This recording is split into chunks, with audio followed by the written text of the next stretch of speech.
Humble Bundle. Let's go to purchases and let's see what was in the package back in December.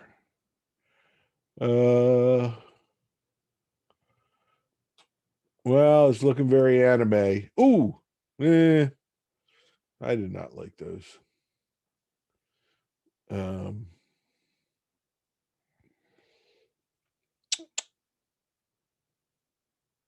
Would you like anime or twee? And Rose, send me a private message with an email where you'd like your Steam code to go to. Dum, dum, dum. And tell me, anime or twee? As in cute, not kawaii, but more like Wes Anderson cute. You would love anime. Okay, send me an email address where you want it to go to.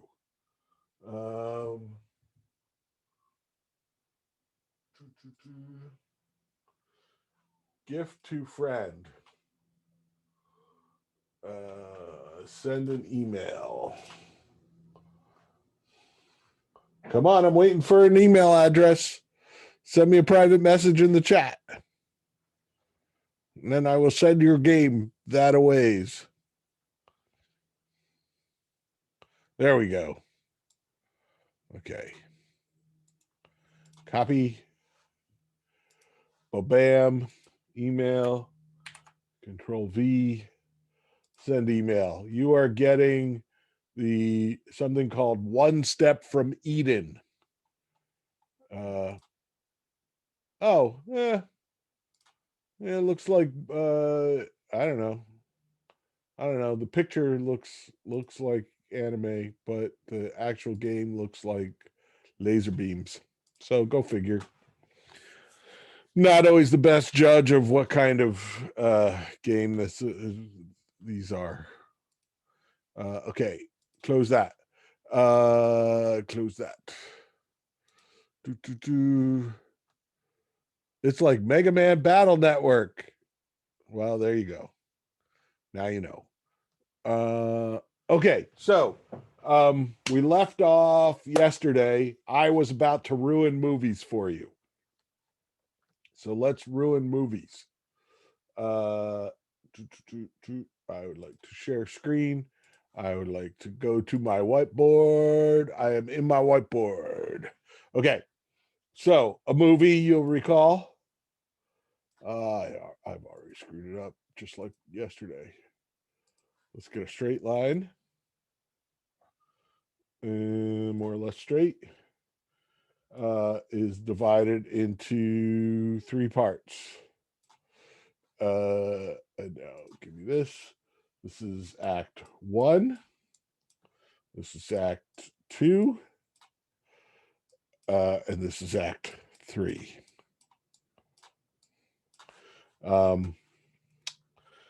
Act 1 is the first quarter of your story.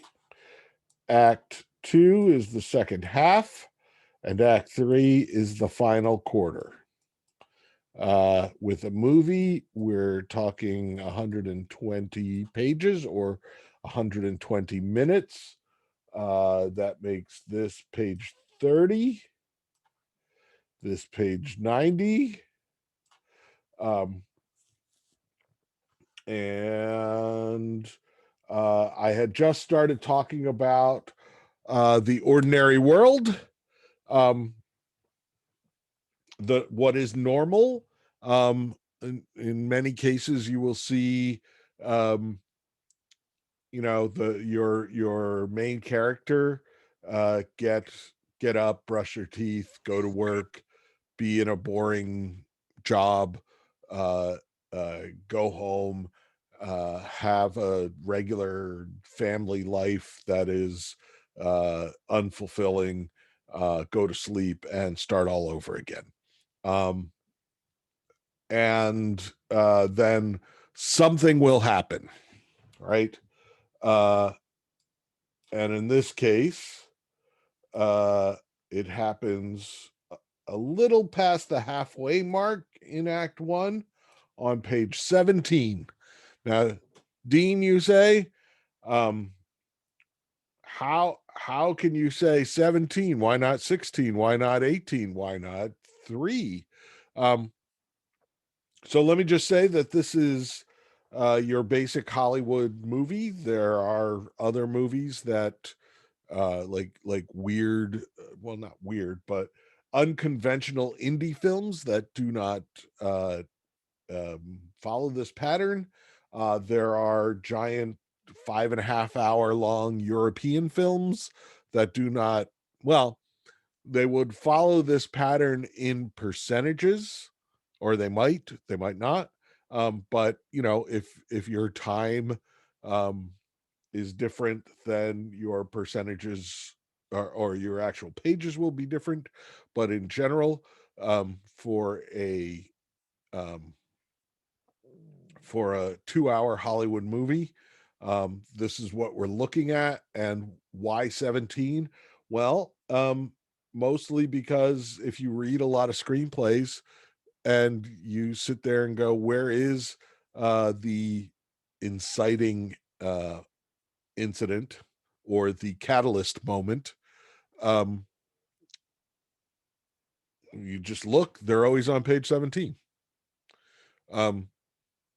I was skeptical at first too, and the more screenplays I read, the more I'd be like, okay, where's the inciting incident? I'd read the whole thing and then go, what was the inciting incident? And I'd say it's got to be this. Let's look where it is, and it would be on page 17. Sometimes 16, sometimes 18, but more or less page 17. What is an inciting incident? It is the thing that changes the world. It is the thing that starts our hero on their journey, right? And if you learn nothing else in this term, you will learn about the hero's journey. Now, more experienced writers roll their eyes at the hero's journey and say, oh geez, not another hero's journey, not another grizzled white dude going on a spiritual quest. um but and you know, they're not wrong. There are lots of heroes' journeys. um but just like in drawing, uh, Picasso could draw really well before he started Cubism, right? So you got to learn the rules before you break the rules. So this being 1002 and not 3002, um, we're laying down the basics, right? This is how it all starts. So in Witness, I had already said our normal world was the Pennsylvania Dutch. The funeral of Rachel's husband, um, the trip to Baltimore. I had no idea there were Amish in Baltimore, but okay. I grew up near Amish country in Pennsylvania. So like I've been to Lancaster a bunch of times. And like restaurants all around that area are like Amish cooking, which as far as I can tell, Amish cooking is basically deep fried in lard. Um, Nothing wrong with that. That's how you get to be a big person. Not stumping. Okay, so in Witness, um, what's the inciting incident? What is the catalyst moment? What changes everything?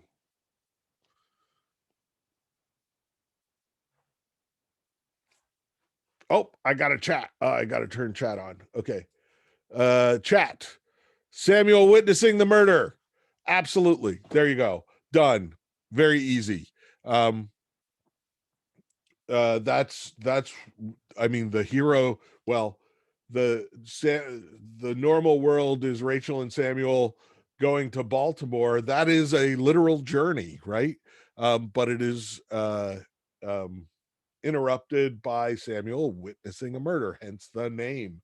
Um, so the interesting thing is, um, our normal world is the normal world of the Amish, which should tell you something, because the protagonist of the movie isn't even introduced until after the inciting incident.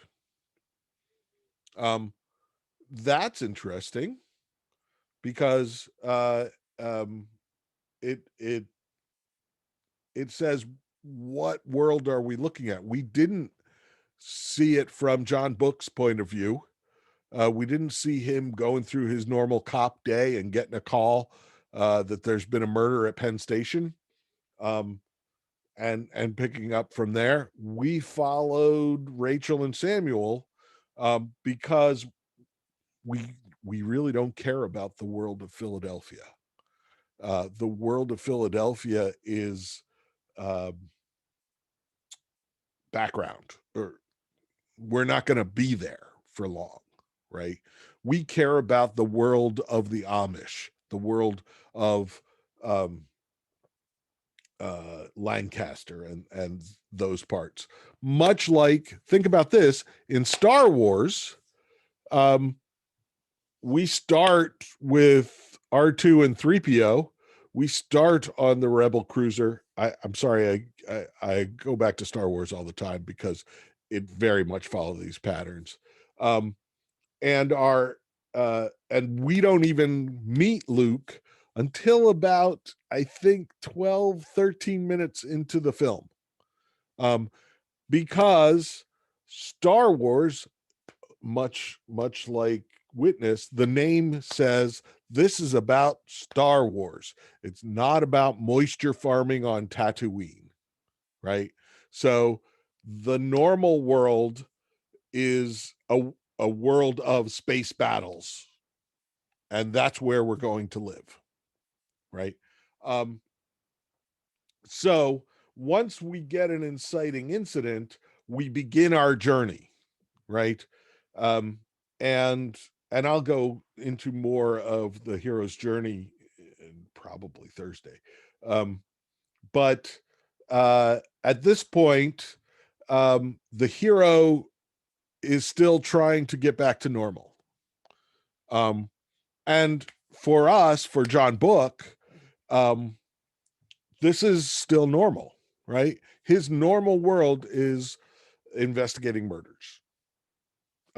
Also, did you notice his name is John Book? Number one, John is a pretty um, generic name. I always, when I can't come up with a name, I always name my white male protagonists Bob, because Bob. That's it's baseline. It's neutral. Um, sorry for to any Bobs out there. Um, John is another good one, right? John. There's it's baseline. It's like John Smith is the most common name among um, white Mayflower people in America, right? Here, instead of John Smith, we've got John Book. And the name itself tells us something about the character, right? Um, he is a man of the book. He is a by the book policeman. Um, he is law and order. He is quick to judge. Um, there is not necessarily, and we find this out, um, everyone falls short with John Book. Um, he is loyal to those few that meet his standards, but generally, as the sister tells Rachel, um, most cops wouldn't know their, what was it? It's supposed to be their ass from their elbow, but she mangles it. They're something from their something. Um, so uh, John is Mr. Law and Order. There are strict rules governing behavior. You follow those rules and you get by. And he is the person that catches transgressors and punishes them. Um, so we get to John Book's entrance, and it becomes a police investigation. It becomes a procedural. Um, he has, interestingly, he kind of breaks the rules at the very beginning by putting Rachel and Samuel at his sister's house instead of a hotel, but he does that for good reason. He says they won't be there in the morning. They'll be gone. Although everything we know about Rachel and Samuel says they won't be, but he doesn't trust them. So he is going about his normal world. At the act break, the end of Act One, is also in the hero's journey known as crossing the threshold. And all along the second half of Act One, it seems possible that all of this can blow over if the hero just does. And by the way, heroes can be anyone. What I'm watching, that Enola Holmes movie on Netflix is A Hero's Journey. Um, uh, Speaking of which, I'm watching a not great series called Irregulars, where it's the Baker Street Irregulars, except it's a multiracial cast of street urchins who investigate paranormal things around Sherlock's London in, I think, 1882. And so there are demons and stuff. It's like Buffy. It's like Sherlock Buffy, I guess. Um, so uh, uh, uh, just because I'm using Grizzled White Dude as my hero because of Witness, because of 1985, doesn't mean that your hero always has to be Grizzled White Dude. And I exhort you to look beyond Grizzled White Dude. So as he goes back to his Grizzled White Dude. So the second half of Act One, we can put this all back to normal. It's foreseeable. If we just do the right things, if Samuel finds the killer in the mug books, we'll capture him. We'll put him in jail. We will. Samuel will testify. Everything will be fine. But the end of Act One is where it becomes clear that nothing can go back to normal, and that the hero must go on a larger journey, leaving behind his normal world and stepping into a new world where he or she doesn't have as much familiarity. So in this case, where's the end of Act One in Witness? Bum, bum, bum, bum, bum, bum. Looking, listening. That would be when I forget characters' names, but that was pretty much what Bryce says. Bryce says the shootout with McPhee. That's where there is things have changed. Sure, he can't go back to the police, but think about this. What is his intention? He still has a plan, right? he is going to drop off the laps back at their Amish farm, and then go somewhere and hide out in a motel or something until things come down. um Lyra or Lyra, I don't know, Lyra. um Yes, you are correct. It's when he crashes into the birdhouse. That's when he leaves his normal world.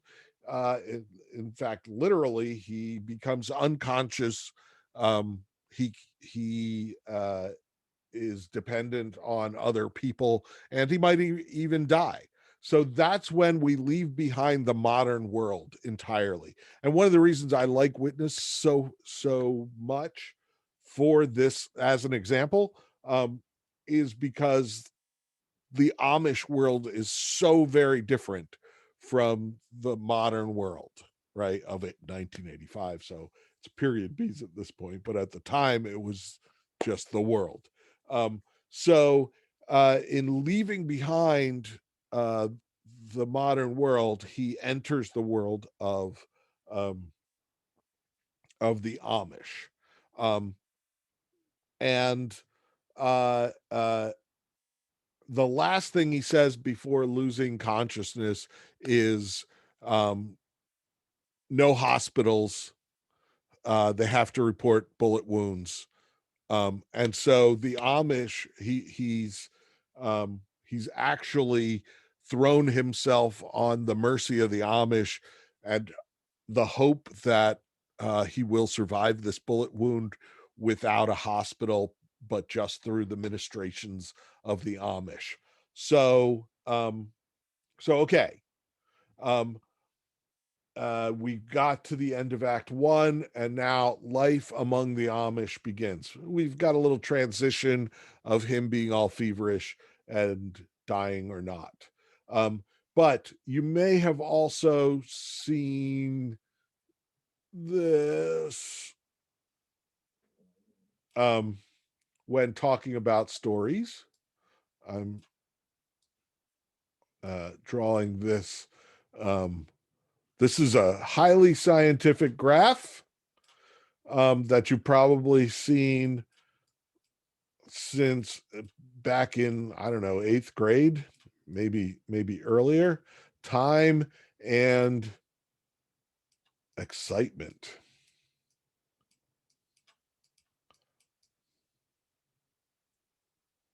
Let's see if I can. Ooh, cursive works. Okay, so right, this is the arc of a story.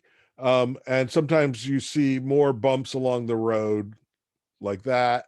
Um, but this is, we start at nothing. Um, we start at the start where we're like, what is this? And we build excitement in a continuous arc until we get to a climax. And a climax. And then this falling off is what's known as the denouement, and I'm not going to write that, just a den. Um, so the idea being that we can chart somehow rising action, right? That's what this is called, rising action, right? Um, and actually, I've probably got the proportions all wrong, but with rising actions, this is act one. And then there's a dip at the end of Act One, where our excitement goes down a little, but not too far. And then at the end of Act Two, I've definitely got my proportions wrong, because it should be half or quarter, half, quarter. Um, and then this is Act Three, right? So all of Act Two is uh, throwing obstacles in our hero's way, and then having that hero overcome them. And each one gets a bit more difficult. It builds on the last. So first, it's just walking around the house. Then it's um, he has to learn to wear Amish clothes, right? And wear funny high water pants, and learn that. Did you notice that? What's the blonde guy's name? I forget his name. I'm so bad with names. The blonde guy who's Daniel. Um, After we learned that Amish don't have buttons because they're considered vain, um, when Daniel shows up to court Rachel, he's got buttons. Did you notice that?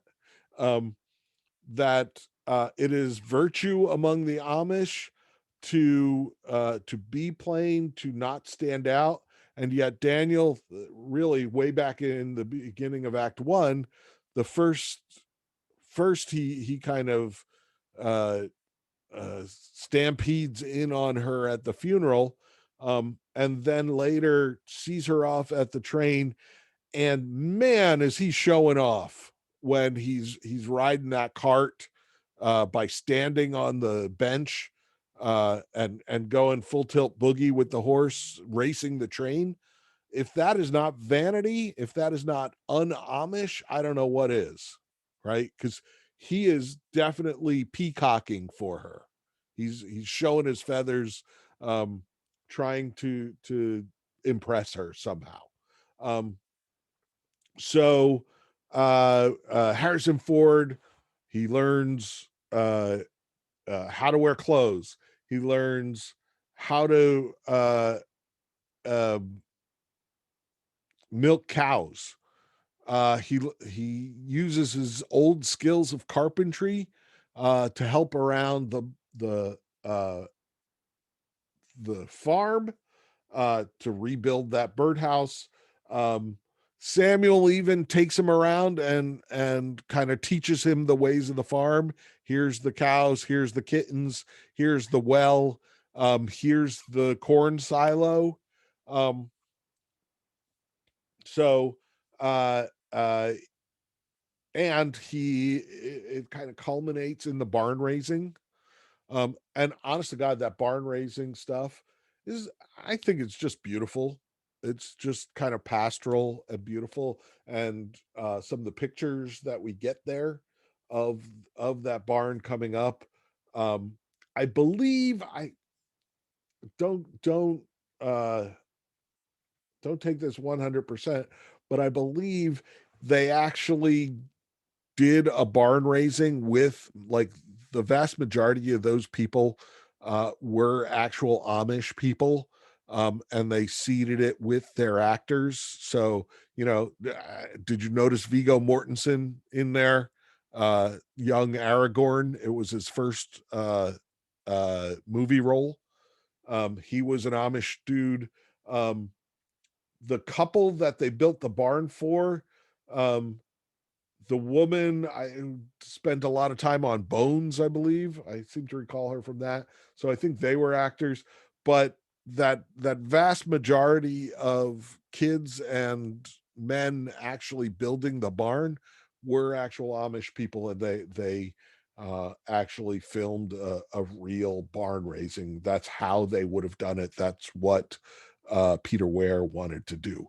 So we get the whole Harrison Ford trying to be Amish. That's one thread. Um, so let's call it one, uh, um, two, three. Let's go A3. And then in the other simultaneous story, we get the love story. We get um, the nursing. Well, let's call it love one. We get um, the dancing, love too. We get the lemonade. Did you notice Daniel is there to court her, now officially courting her and not just kind of hanging around or showing off. He is there, and they sit on the porch, and she brings him lemonade and he sips it. Why? Because the only excuse for spending time with her is I have to drink this lemonade. When the lemonade is over, the visit is over, right? So he keeps sipping the lemonade um, in order to draw out the visit to spend more time with her. She really wants to spend time with Book. She brings him a lemonade, expecting him to sip it in order to spend time with her. And instead, he chugs it. He just gulps it right down, um, doesn't think twice about it. He's happy that he got a lemonade. Carpentry is thirsty work, but he has failed that test of romance with her, in that he's not interested in spending time with her. He thinks that she brought him lemonade because she thinks he might be thirsty, not because she wants to stand there and talk with him. And then uh, uh, they talk anyway, so we have our lemonade and eat it too, so to speak. Um, but uh, uh, it's also the difference between the Book way and the Amish way. The Amish sip at life. The Amish don't take everything. They are um, trying to be stewards of the earth, rather than take what they need and to hell with everything. Um, and so when we finally get to the barn raising, uh, and Daniel offers Harris or Book the lemonade. Um, Daniel has taken a sip the Amish way, and now Book has become more Amish, right? Um, and so he takes a sip and hands it back to Daniel in the Amish way, right? And I'm sure if you're really Amish, you'd be saying this is all bullshit. Amish don't drink lemonade any different than anyone else. Um, but the point is that it is a metaphor for the journey of John Book. See what I'm saying? So it is not an Amish language. It is not anything special to the Amish. It is special to the film about the Amish. So it's a way of telling the story. Okay. And then the third story is the story of hiding out from bad guys and what's going on with the murder. And so we get the check-in uh, with the partner. We get um, the that's murder one. This is murder two, where the bad guy is trying to get the sheriff to call the Amish people, right? And then we finally get um, the news that his partner is dead and presumably murdered by the bad guys. Also, I'm making mistakes here in that I'm bunching these all up. These should be spread more um, throughout the second act. Um, I was leaving room for what comes next, which is um, eventually, as the tests get more and more frequent, um, the um, the hero fails. Uh, the hero fails, and everything comes crashing down, and the hero loses everything that they've built in the second act. Essentially, they try over and over again to and succeed, and then they fail. Sometimes, like the Indiana Jones Raiders of the Lost Ark, if you look at it, Indiana Jones fails repeatedly. It is he does nothing but fail, um, but he keeps going after failing. So uh, uh, in that case, it's the go on to the next thing after failing. So Indiana Jones uh, uh, always gets the idol taken away from him. He loses the girl. He finds the girl again. Um, he gets beat up constantly. And every time he actually succeeds, it's mostly by accident. In Witness, what's the big failure? The big, I guess the big L. What is the failure? What is the test that he fails that stops everything? Mm-mm-mm. Think about where we would have to get. It's after the barn raising. Um, Punching the guys in town. Yes. He fails at being Amish. Feels really good when everybody's like, yeah, he punched that guy right in the face. Ha ha ha ha.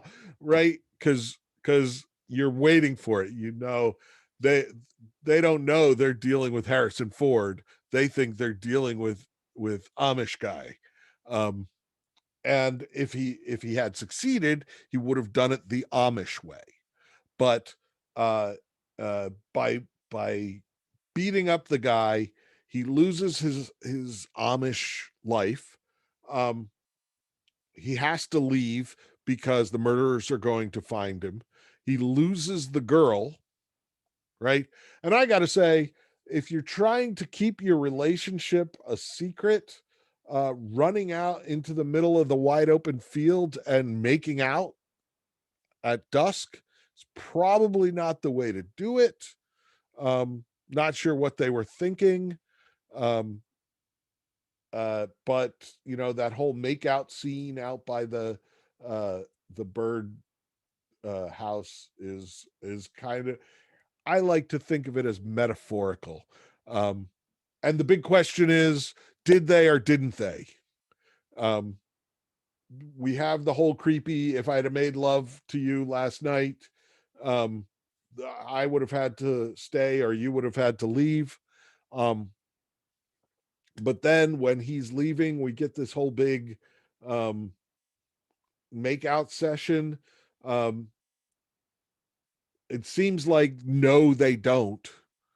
Um, but that is their big goodbye kiss. That is their um, this is over. We both realize that this is not going to happen, but we can't help ourselves, so we're going to make out. Um, Also, a nice bookend to Act Two. Act Two begins when the birdhouse comes down.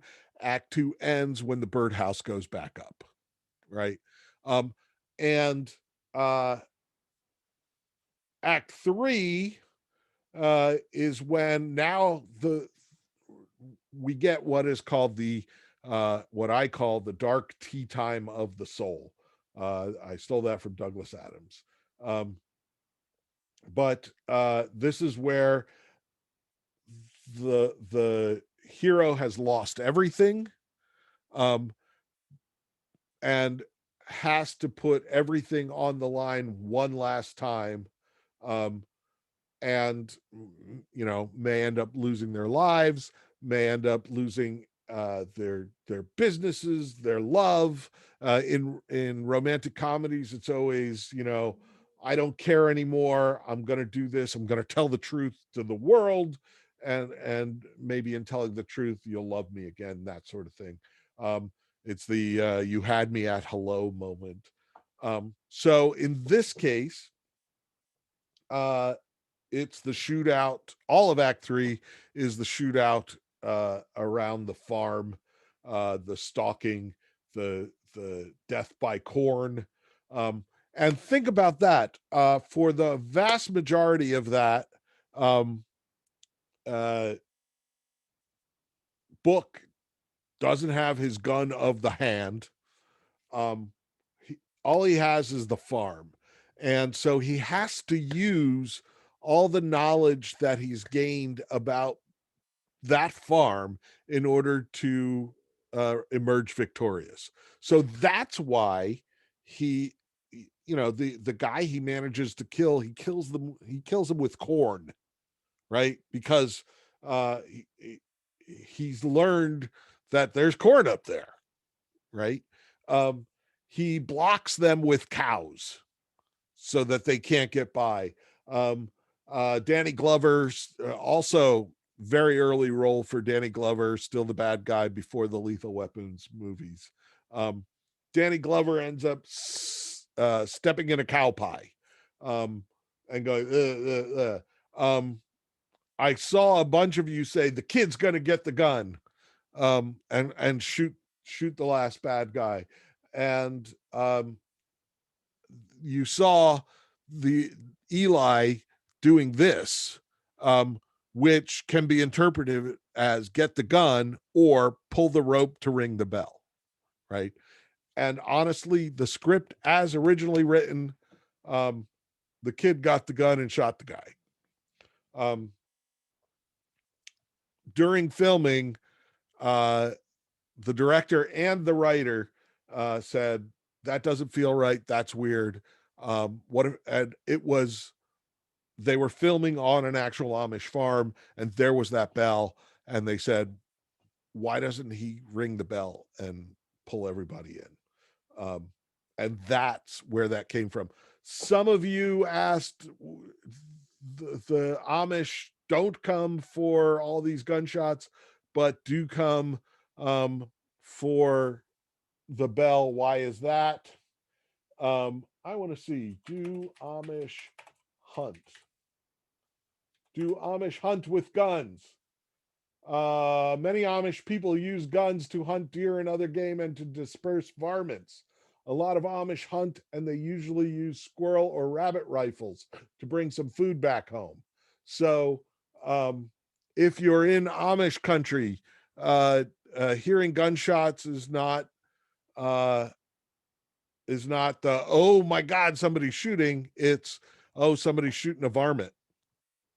So but the bell will bring people running. Okay, it is 3:46. I have another thing for y'all to do. I have a new assignment for y'all to do. First thing you need to do, I'm going to stop this share, and I am going to, this is DO1. Okay, go to Canvas if you can. If you can't, you can do this after class. Go to Canvas and go to the people section. Let me share. Share. Here we are in the people section. This is all of you, right? See, here's home, right? Here's people. You should see tabs. Hopefully you'll see tabs for everyone, project groups, and writing partners. Click on writing partners and you will see 13 groups. There are 26 people in this class. Please get yourself a writing partner and put yourself, all you have to do is drag yourself over and you're in that group. Here, I'm going to drag Ethan. I threw you in here. I'm going to drag you out of there. So there can only be 2 people in a group. You can do this right now. Let's see if this populates. Go. Dean, Yes. there are 25 in the, I think, the class. The canvas is also showing me, probably. Okay. So maybe one group could be a group of 3. I don't think so. I looked at Bannerweb this morning and there were 26 people in the class. Huh. Huh. I mean, let's see if there's Let's some see. room to- Go.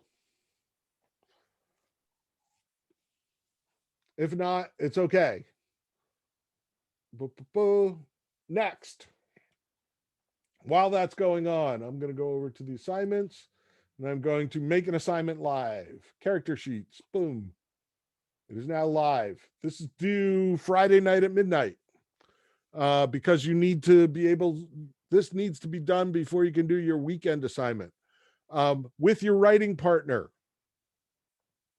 we would normally do this in class, but it kind of, we might have time to do some of this on Friday.